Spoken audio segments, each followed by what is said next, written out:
في الرباط والبلد العربي او في قنيطرة دائما تنسى. نعم تنسى جذورك.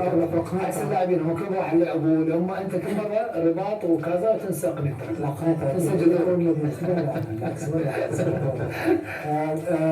فبالتالي كما قلت يجب الاستمتاع بهذه المباراة الآن وغدا فقط الليلة ثم نبدأ صفحة ربع نهائي. نعم نبدأ هناك احتفالات قادمة إن شاء الله، لكن خلينا نركز أكثر.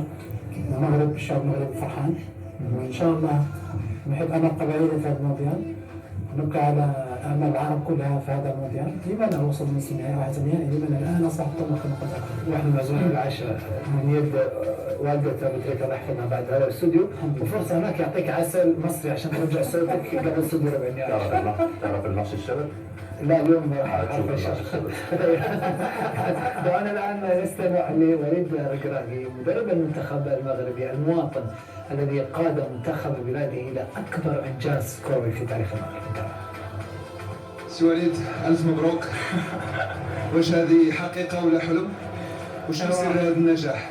وحلمنا قلتها في كونفيرونس دو بريس ولا ما حلمتيش ما توصلناش. شوف الدراري كانوا رجال اليوم اللي داروا اليوم فجري. عندنا الدراري اللي كيلعبوا بليسي، الدراري اللي عياو وكيتقاتلوا. فين غنمشيو ما نعرف بالحق بعدا. فرحنا الشعب المغربي، هادشي اللي كيهمنا. ندخلوا في ليستوار. واش غنقول لك، واحد النهار اللي غيكون كبير في المغرب بان المغرب غيدفع كاع اليوم بحال كيستاهلوا. عطينا الماكسيموم. قلت لهم ديما ديروا النيه. شفتي ضربه بوطو في الاخر، اسمع الله كبير. ملي ما كانش ديك ليبوكريزي، ملي ما كانش ديك ليغويس، الله كيسهل. وهادشي اللي كيجمعنا الشعب وهادشي اللي كيهمنا. قلتي قبل لما لا نفوزوا بكاس العالم، باقي لك 2 ماتش على الفينال.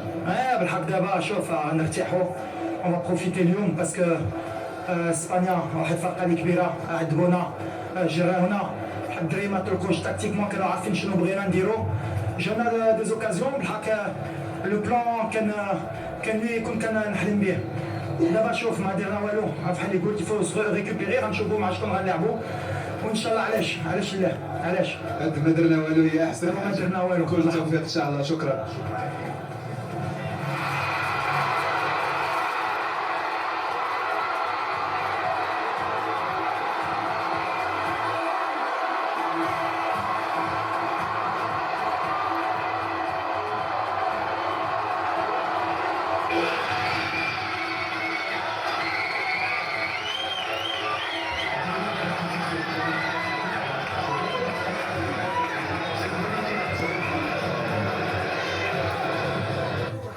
هكذا كانت فرحة الجمهور المغربي في الدار البيضاء أولا، ثم في العاصمة الفرنسية باريس. وفي هذه اللحظات تأتيكم لقطات على الهواء مباشرة من العاصمة الفرنسية باريس، من شارع الشانزليزيه الشهير، حيث تحتفل الجماهير المغربية والعربية الآن بتأهل المنتخب المغربي إلى دوري ربع نهائي في إنجاز تاريخي. قبل ذلك استمعنا لوليد ركراكي مدرب المنتخب المغربي الذي أشاد كثيرا بروح نجوم المنتخب المغربي، أشاد أيضا المنتخب الإسباني، قال تحدثنا اليوم أمام المنتخب المغربي وأشاد بالروح، وتحدث في النهاية عن أننا لن نفعل أي شيء، نغلق صفحة الدور 16، نركز على الدور ربع النهائي. وأهم ما ذكره أننا حلمنا، والأغنية الرئيسية لهذه البطولة نحن الحالمون.